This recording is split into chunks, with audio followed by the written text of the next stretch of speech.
evening. Hi. I've got a bit of a curveball speech for you, but bear with me.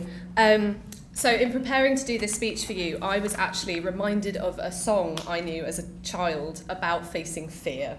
And it starts like this.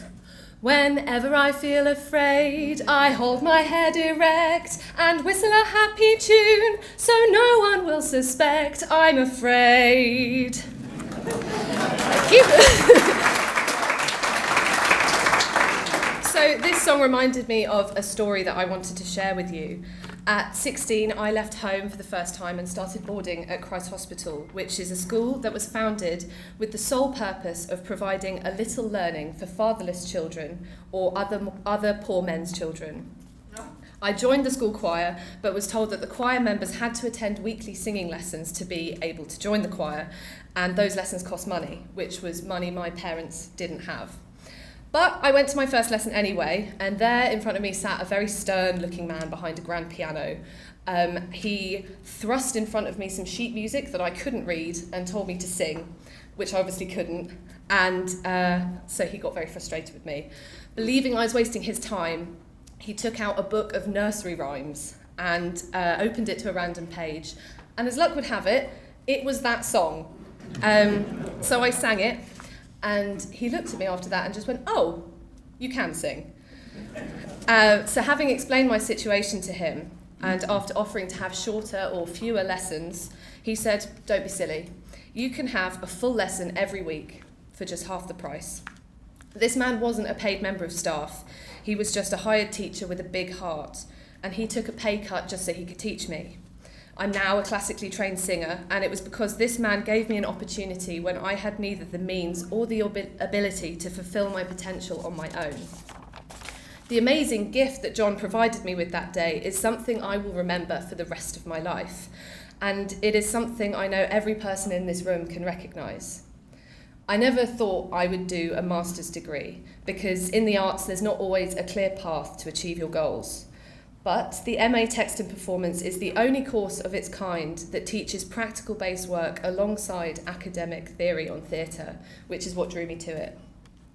The fantastic opportunities the Birkbeck half of the course have furnished me with are incredible. I've been taught by artists and academics who are at the cutting edge of their field and who are passionate about the work they create. I've been lucky enough to study alongside some of the most refreshing and interesting people I've ever met, and I know that I'll be working with them for the rest of my life. I never thought I would do a master's degree because I never thought I would have the money to do one. However, the Wallace Fund has been a phenomenal gift this year, and one that will continue to give through the connections and friends I have made at Birkbeck. This gift has allowed me to sleep easy and know that even through the times I was seriously inhibited by my own lack of living funds, my fees were taken care of. I could go into class every day and learn and have the same chance as my friends who could afford to eat something other than super noodles. I never thought I would do a master's degree because there is so little funding out there for them, let alone ones in the arts.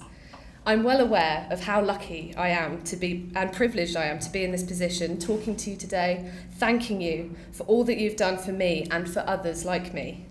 Because of this donation, I've been able to buy textbooks and theatre tickets, which have been essential to my learning this year. This donation meant I have not felt held back by my own financial or social background.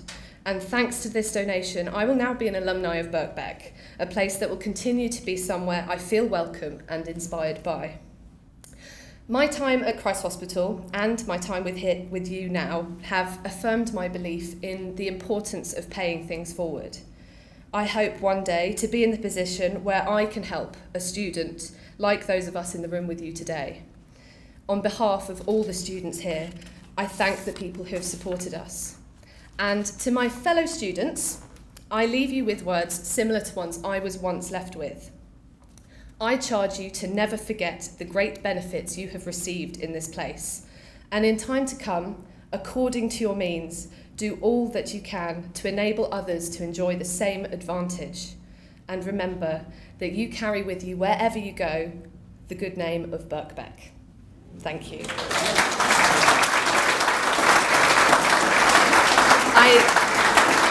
I now hand you over to Andy Leonard.